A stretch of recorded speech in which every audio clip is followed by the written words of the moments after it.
Hello बच्चों, कैसे हो आप? उम्मीद करना आप ठीक ठाक हो और आपकी पढ़ाई लिखाई अच्छी चल रही है, ठीक है ना। तो देखिए आज आज का जो हमारा नया अध्याय है, ठीक है ना, फोर्थ, जिसका नाम है कार्बन एवं उसके यौगिक, ठीक है ना। जो फोर्थ हमारा चैप्टर है उसका नाम है, ठीक। तो हमने चैप्टर के बेसिस पे एक क्वेश्चन बनाया है, क्वेश्चन लिया है जो कि पेपर में पूछ लिया जाता है बहुत ही इंपॉर्टेंट करके, एक नंबर या 2 नंबर में, ठीक ना, 1 मार्क्स या 2 मार्क्स में, ठीक है ना। तो देखिए क्वेश्चन क्या है, क्वेश्चन नंबर 1, ठीक, कह रहा है कार्बन एवं उसके यौगिकों को परिभाषित कीजिए, ठीक है ना। इसी के नाम पर पूछ लेगा। यदि आपका प्रैक्टिकल होता है, ठीक है ना, साइंस के स्टूडेंट है तो आपका प्रैक्टिकल भी होगा, ठीक है ना। तब एग्जामिनर जो आएगा आपसे बाकायदा पूछ सकता है कि बेटा आप बताइए कि कार्बन क्या है या उसके यौगिक क्या हैं, उनके बारे में आप बताइए या उसको परिभाषित कीजिए, ठीक है ना। तो आपके लिए बेसिक जानकारी होनी चाहिए, कार्बन क्या है, उसके यौगिक क्या है, ठीक है, कैसे हो बनते हैं उसके यौगिक, ठीक, इसके बारे में आपको बेसिक जानकारी होनी चाहिए, ठीक है। तो बेसिक जानकारी के लिए ही केवल हमने चैप्टर के बेसिस पे क्वेश्चन लिए हैं, ठीक है ना। और हमें क्लियर भी होना चाहिए जो हमारा चैप्टर है वो क्या कह रहा है हमसे, इसमें क्या पढ़ने की आवश्यकता है हमें, ठीक है ना, वो हम देखेंगे इसके जो आज का जो हमारा लेक्चर है इसके अंतर्गत, ठीक है ना। चलिए देखिए, कह रहा है यहाँ पे चैप्टर 4 में, ठीक है ना, कह रहा है प्रश्न नंबर 1, कार्बन एवं उसके यौगिकों को परिभाषित कीजिए, ठीक है ना। जो कार्बन है और उसके जो यौगिक हैं उसको परिभाषित कीजिए, कह रहा है फर्स्ट में कार्बन, ठीक। मैंने आपके लिए बताया था कुछ नाम ऐसे हैं, ठीक है ना, कि आपको याद रखनी चाहिए, याद रखनी है या उसको आप इंग्लिश में लिखने की कोशिश करें, ठीक है। और मैंने ये बताया था कि जो कार्बन है कहाँ से, ये पीरियोडिक टेबल का है, ठीक है ना। जो मेंडेलिव की सारणी है उसमें से एक तत्व है कार्बन, ठीक। तो मैंने आपके लिए ये भी बताया था जब आप केमिस्ट्री पढ़ रहे हैं तो 30 जो तत्व हैं आवर्त सारणी को आप याद कर लें क्रम वाइज, ठीक। उसके बाद जो आपको इंपॉर्टेंस लगे तत्व वो याद कर लें, ठीक है। तो मिनिमम जो मैक्सिमम तत्व हो जाएंगे वो आपके 14 हो जाएंगे, 40 हो जाएंगे, ठीक है ना। तो इन 40 तत्वों की आपके लिए 11 से 12 तक की जरूरत पड़ेगी, ठीक है ना। अगर आप नहीं कर पाते तो आपका केमिस्ट्री में लॉस होगा, मार्क्स आपके ज़्यादा इंक्रीज नहीं होंगे पेपर में, ठीक है ना। तो केवल बताने का कॉन्सेप्ट है मेरा कि मैं आपके लिए बता सकूँ अच्छे से अच्छे तरीके से और आप उसको फॉलो करें और अपने मार्क्स अच्छे से बढ़ाएं पेपर में, ठीक है ना। चलिए, ये तो बात की बात रहेगी, आपके ऊपर डिपेंड करता है, ठीक। कह रहा है यहाँ पे कार्बन एक रासायनिक तत्व है, ठीक है ना। कार्बन एक रासायनिक तत्व कैसे, क्योंकि हमने आवर्त सारणी में पढ़ रखा है मेंडलीव की, ठीक। कह रहा है जो कि प्राकृतिक में, कह रहा है जो कि प्रकृति में सर्वाधिक मात्रा में पाया जाता है, ठीक है ना। और हमने ये भी देखा है कि जो प्रकृति है उसमें अधिकांश तत्व क्या है, कार्बन के बने हुए हैं, ठीक है ना। जो जिसके आधार पर हम बोलते थे कि जो कार्बन है वो अधिक मात्रा में पाया जाता है कहाँ, प्रकृति में, तथा प्रकृति का एक महत्वपूर्ण तत्व भी है। फिर कह रहा है ये जो प्रकृति है उसका महत्वपूर्ण तत्व है, ठीक है ना। अब हम इसको एक लाइन में पढ़ लें, क्या कह रहा है ये, कह रहा है कार्बन एक रासायनिक तत्व है जो कि प्रकृति में सर्वाधिक मात्रा में पाया जाता है तथा प्रकृति का एक महत्वपूर्ण तत्व है, ठीक है ना। कार्बन की इसकी इंपॉर्टेंस बता दी, ठीक है ना, कि प्रकृति का एक बहुत ही इंपॉर्टेंट तत्व है कार्बन और ये बहुत ही अधिक मात्रा में पाया जाता है, जो कि कैसा तत्व है, एक रासायनिक तत्व है, ठीक है ना। फिर कह रहा है ये कार्बन का परमाणु क्रमांक 6 होता है, ठीक। ये हमें कहाँ से पता चला, मेंडलीव की आवर्त सारणी से, ठीक है ना। कह रहा है कि जो कार्बन है उसका परमाणु क्रमांक कितना है, 6 है, जिसके कारण इसके 2 प्रमुख गुणधर्म होते हैं, ठीक है ना। अब कह रहा है जो परमाणु क्रमांक है इसके आधार पर हमने देखा इसके क्या है, 2 प्रमुख गुण है, ठीक। अब कौन कौन से गुण है वो देखिए, कह रहा है जिसके कारण यह प्रकृति में सर्वाधिक मात्रा में पाया जाता है, ठीक है ना। कह रहा है इन 2 गुणों के कारण जो कार्बन है वो प्रकृति में अधिक मात्रा में पाया जाता है। अब कौन कौन सी गुण है ये हमें पता होने चाहिए कार्बन के, ठीक है ना, क्योंकि कार्बन हम पढ़ रहे हैं, कार्बन एवं उसके यौगिक, तो कार्बन के बारे में हमें बेसिक जानकारी ज्ञात होनी चाहिए, ठीक है ना। कार्बन के हमारे पास में 2 प्रमुख गुणधर्म होते हैं, कौन कौन से, फर्स्ट में श्रृंखलन, ठीक है ना, कैटेनेशन, ठीक। कैटेनेशन हमारा जो है टॉपिक फर्स्ट है किसका, कार्बन के गुणधर्म का फर्स्ट। कह रहा है यहाँ पे कार्बन के एटम अपने आप से जुड़े रहने की क्षमता रखते हैं, ठीक है ना। जो कह रहा है जो कार्बन है, ठीक है ना, जो कार्बन है सी, कह रहा है इसके जो अणु होते हैं, ठीक है ना, सॉरी जो परमाणु होते हैं, ठीक है ना, वो आपस में जुड़े रहने की क्षमता रखते हैं, ठीक है ना। कार्बन है इसके परमाणु होते हैं जो आपस में जुड़े रहने की क्षमता रखते हैं, वो कैसे रखते हैं, कह रहा है जिस कारण कार्बन में अन्य कार्बन परमाणु के साथ आबंध बनाने की अद्वितीय क्षमता होती है, जिसके कारण कह रहा है, ठीक है ना। क्यों कह रहा है, क्योंकि कार्बन है और इसकी खुद के अणु क्या है, अपने आप में सक्षम है एक दूसरे को बांधे रखने के लिए, ठीक है ना, एक दूसरे को जोड़े रहने के लिए, ठीक। जिस कारण से दूसरे कार्बन के साथ में क्या बनाता है, अद्वितीय जो है बंध बनाने की क्षमता रखता है, ठीक है ना। कौन, कार्बन, किसके अंतर्गत, संलग्न के अंतर्गत, ठीक है ना। फिर कह रहा है यहाँ पे जिसके उपरांत कार्बन की लघु से लेकर दीर्घ अणुओं की, ठीक है ना, एक विस्तृत श्रृंखला को देखा जा सकता है, ठीक है।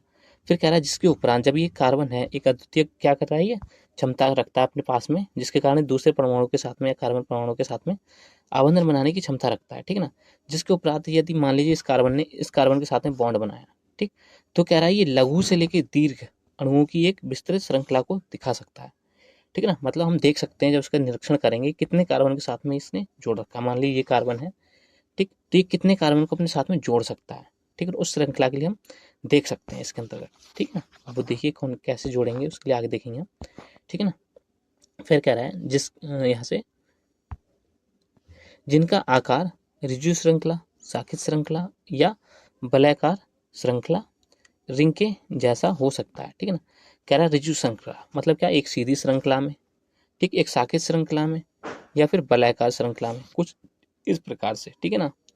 फिर कह रहा है इस गुण श्रृंखलन के कारण कार्बन परमाणुओं की संख्या अधिक होती है, ठीक है ना। कह रहा है जो श्रृंखलन गुण है किसका, कार्बन का, ठीक है ना। कार्बन का जो श्रृंखलन गुण है इसके कारण जो कार्बन परमाणु है वो प्रकृति में अधिक मात्रा में पाया जाता है, ठीक है ना। कह रहा है इस गुण, कौन से गुण, श्रृंखलन के कारण कार्बन परमाणुओं की संख्या अधिक होती है प्रकृति में, ठीक है ना।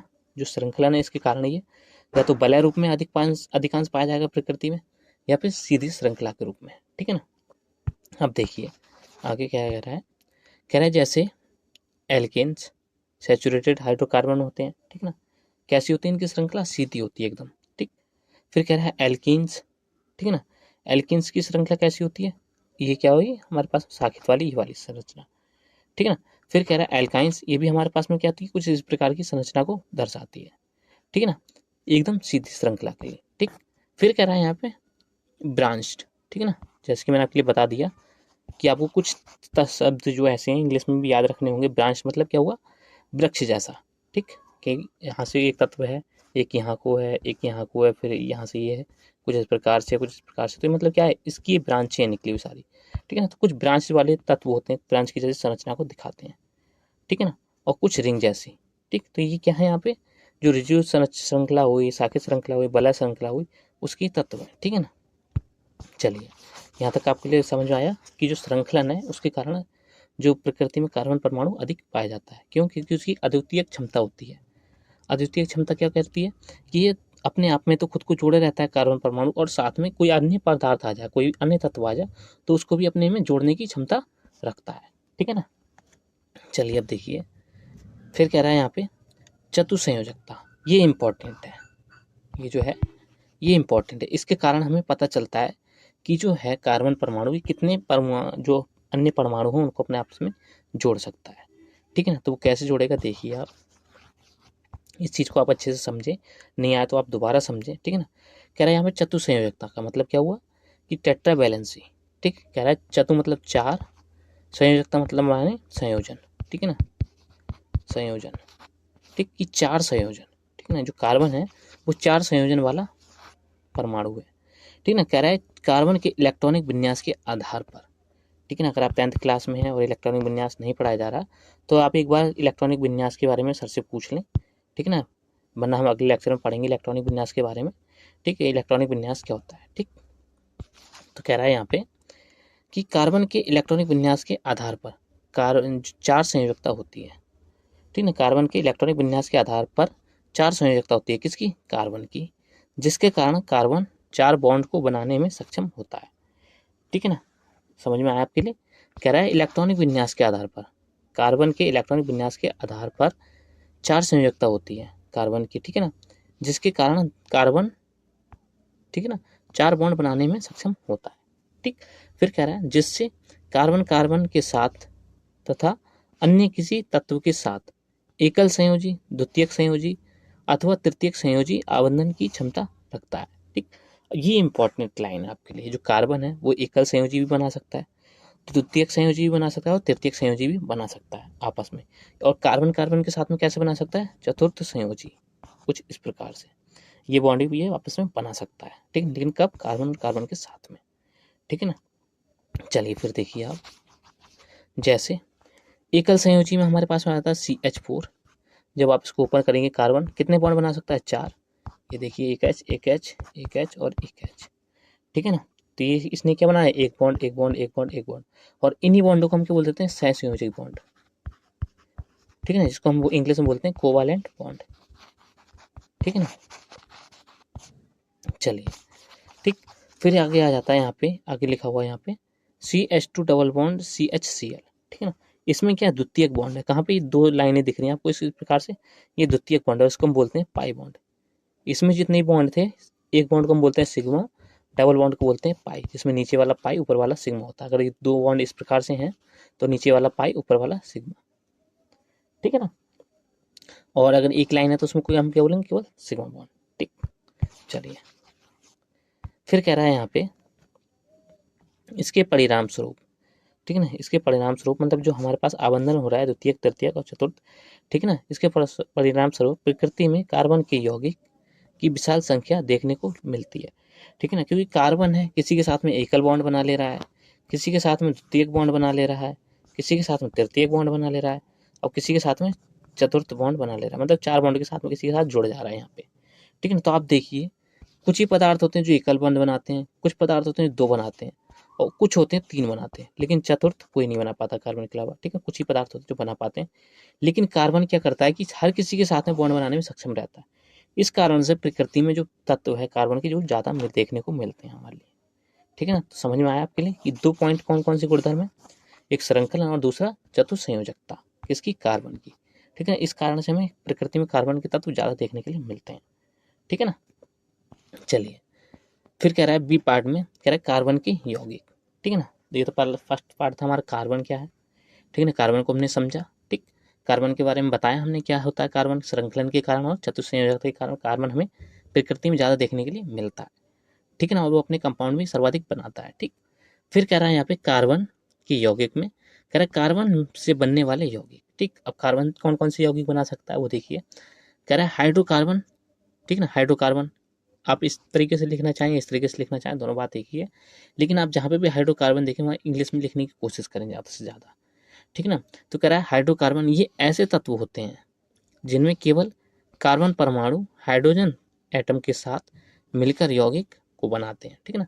कह रहे जो कार्बन परमाणु है कि ऐसा तत्व होते हैं हाइड्रोकार्बन जिसमें कार्बन परमाणु केवल हाइड्रोजन के साथ में मिलकर यौगिक बनाएंगे, ठीक है ना। ऐसे यौगिक को हम क्या बोलते हैं, हाइड्रोकार्बन यौगिक बोल देते हैं, ठीक है ना। जैसे एल्केन परिवार हो गया, एल्केन्स हो गई, एल्काइंस हो गई, ठीक है ना, या एरोमेटिक कंपाउंड हो गए, ठीक है। जितने भी कंपाउंड हो गए जिनमें केवल C और H हो, इसके अलावा कुछ ना हो, हाइड्रोकार्बन के तत्व कहलाते हैं, ठीक है ना।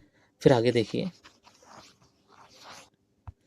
सेकंड में कह रहा है एल्कोहल्स, एल्कोहल्स में जैसे एथेनॉल C2H5OH, ठीक है, मेथेनॉल CH3OH, ये भी मैंने आपके लिए बता रखा है फर्स्ट लेक्चर से कि आपके लिए जो 4th लेक्चर है उसके 4th चैप्टर है उसमें एल्किन परिवार, एल्किन परिवार के बारे में मैंने उस लेक्चर में पढ़ा रखा है फर्स्ट में, ठीक है, जब हम रासायनिक अभिक्रिया पढ़ रहे थे उसके अंतर्गत, ठीक है ना। याद करने के लिए बोला था मैंने आपको, केवल वो 80 परिवार थे, alkane, methane, ethane, propane, butane, pentane और हेक्सेन, हेप्टेन, ठीक है ना।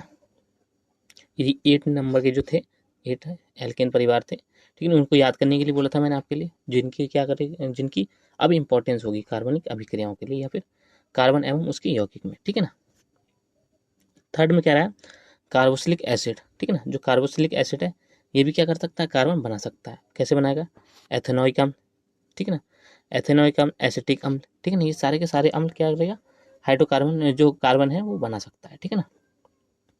फिर कह रहा है एल्डिहाइड और कीटोन्स, इनको भी क्या करेगा, कार्बन के जो है यौगिक बनते हैं ये, ठीक है ना, एल्डिहाइड होगा, कीटोन्स होगा, जैसे एल्डिहाइड में क्या है यहाँ पे HCHO, ठीक है ना, फॉर्मेल्डिहाइड है, ठीक है ना, ऐसे यहाँ पे CH3CO CH3 है, एसीटोन है, ठीक। ये क्या है, यौगिक है, ठीक है ना, किसके, कार्बन के, ठीक। क्यों, कैसे, क्योंकि यहाँ पे भी कार्बन, यहाँ पे भी कार्बन, कार्बन, आपने यहाँ पे 3 कार्बन देख रहे हो, केवल एक ऑक्सीजन और साथ में 2 जो हाइड्रोजन के निशान है वो, ठीक है ना। तो इस प्रकार से हम कह सकते हैं कि हाइड्रोजन, कार्बन और ऑक्सीजन मिलकर क्या बना रहे हैं, एक हाइड्रोकार्बन यौगिक बना रहे हैं, ठीक है ना, जिसमें साथ में ऑक्सीजन क्या है, जुड़ा हुआ है, ठीक। जिसको हम सीधे सीधे बोल दे रहे हैं कि ये एल्डिहाइड और कीटोन को भी बनाता है, ठीक है ना। फिर कह रहा है यहाँ पे आगे एस्टर, ठीक है ना। अब एस्टर को आप ऐसे ना लिख के कुछ इस प्रकार से लिखना सीखें, क्योंकि आप केमिस्ट्री पढ़ रहे हो, केमिस्ट्री में अधिकांश शब्द आपके लिए इंग्लिश में मिलेंगे लिखे हुए, ठीक है ना। तो कह रहा है यहाँ पे एथिल एसीटेट, एथिल एसीटेट को मैंने इंग्लिश में भी लिखा है, कैसा लिखा हुआ CH3COO C2H5, ठीक है। तो ये क्या है, एथिल एसीटेट है हमारे पास में, ठीक, जो क्या है एक प्रकार का अम्ल है, ठीक। फिर यहाँ पे कह रहा है पॉलीमर, ठीक है। तो यहाँ पे देखिए जो पॉलीमर पढ़ रहे हैं हम, इसमें बहुत ही इंपॉर्टेंट रोल रहता है कार्बन का, ठीक है ना। कहने के लिए पॉलीमर बहुत ही छोटा सा जो है बहुत ही छोटा है, अभी आप पढ़ेंगे तो बहुत ही आपके लिए छोटा सा लगेगा पढ़ने में, लेकिन जब आप इसके बारे में अच्छे से पढ़ेंगे तो पॉलीमर ही पॉलीमर मिलेगा आपको। जहाँ भी देखेंगे आप वहाँ पे पॉलीमर के लिए सोचेंगे कि हाँ यहाँ पे भी पॉलीमर जैसी कुछ जो मैकेनिज्म है वो फॉलो हो रही है, ठीक है ना। तो देखिए हम दैनिक जीवन में जैसे कि हम यूज़ करें तो हमारे लिए यहाँ पे पॉलीथीन पॉलीमर है एक प्रकार का, ठीक है ना। पॉलीप्रोपिलीन ये भी एक प्रकार की क्या है, पॉलीमर है, ठीक है ना। तो पॉलीथीन हम सर्वाधिक यूज़ करते हैं, जो कि हम जानते हैं देखते हैं जो हमारे पास पन्नियाँ होती हैं, ठीक है ना, वही हमारा क्या है, पॉलीथीन है, ठीक है ना, जिसका सूत्र होता है CH2 और ब्रैकेट के बाहर से N, कुछ प्रकार से CH2 बॉन्ड CH2, ठीक है ना। अब देखिए एक हाइड्रोजन की कमी यहाँ पे है कार्बन के पास में, एक के पास यहाँ है, क्यों, कार्बन के पास 4 पॉजिटिव होता है, ठीक है ना, चार्ज, ठीक। तो यहाँ से एक ये इसका बैलेंस काउंट, एक ये बैलेंस काउंट, और कुछ यहाँ से हम इस प्रकार से निकाल देंगे, यहाँ पे N लगा देंगे। तो ये फॉर्मूला जो है हमारा क्या हो गया, पॉलीथीन का हो गया, ठीक है ना। पॉली एथिन बोलते हैं हम या पॉलीथीन बोलते हैं, बात देखिए, ठीक है ना। ऐसे ही पॉली प्रोपेलिन, ठीक है ना। तो यहाँ पे मेथ एथ प्रो, ठीक है ना, प्रोपेलिन यहाँ से आ जाएगा निकल के, ठीक, क्योंकि ये लास्ट के लास्ट में N लगा हुआ है यहाँ पे कुछ इस प्रकार से, ठीक है ना। चलिए अब रह जाता लास्ट में कि कार्बन के व्युत्पन्न या रूप, ठीक ना, जो कार्बन के रूप है वो क्या है, ठीक। तो कह रहा है यहाँ पे कार्बन के प्रमुख रूप हीरा तथा ग्रेफाइट, ठीक, व फुलरेंस, ठीक है ना। ये है, ये जो हीरा हो गया, ग्रेफाइट हो गया, ठीक है ना, फुलरेंस हो गया, ये क्या है, सारे के सारे कार्बन के ही रूप हैं, ठीक है ना।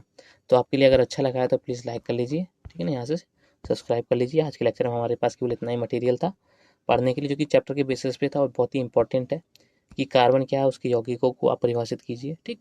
अगर आपके लिए केवल सिंपली पूछ लेता है कार्बन किसे कहते हैं, ठीक है ना, तो आपको ये 2 पॉइंट लिखने पड़ेंगे, कार्बन के लिए आप ये बताएंगे, फिर ये, और लास्ट में ये चतुस्संयोजकता, ठीक है ना। उसके बाद के पॉइंट आप ना लिखें कोई बात नहीं है, ठीक है ना, लेकिन अगर यौगिक पूछता है तो आप इसको बताना आपके लिए ज़रूरी है, ठीक है ना। तो इतना मटेरियल देख के हमें पता चलता है कि ये क्वेश्चन कितने मार्क्स में आ सकता है, 2 मार्क्स में, ठीक है ना। कार्बन एवं उसकी यौगिकों को परिभाषित कीजिए, जो क्वेश्चन है कितने मार्क्स का बनता है, 2 मार्क्स का, ठीक है ना। तो मिलते हैं अगले लेक्चर में, all the best, bye bye. अच्छे से पढ़िए, रिवीजन कीजिए और अपने जो फ्रेंड हैं उनके साथ में वीडियो को शेयर कीजिए, ठीक है ना। रिवीजन आपका बेटर होने के लिए सबसे बढ़िया तरीका अपने फ्रेंडों के साथ में डिस्कस करें, और फ्रेंड ही आपको क्या करेंगे, क्लास का टॉपर बनाएंगे। कैसे, जब आप इनको बताएंगे आपके कॉन्सेप्ट क्लियर होंगे, और आपके कॉन्सेप्ट जब क्लियर है तो आपका क्वेश्चन जब पेपर में आता है तो आप उसको 100% नहीं तो 99% आप उसको बेटर लिखेंगे, जो कि इनकी अपेक्षा मैक्सिमम मार्क्स होंगे, ठीक है ना। तो मिलते हैं अगले लेक्चर में, all the best, bye bye.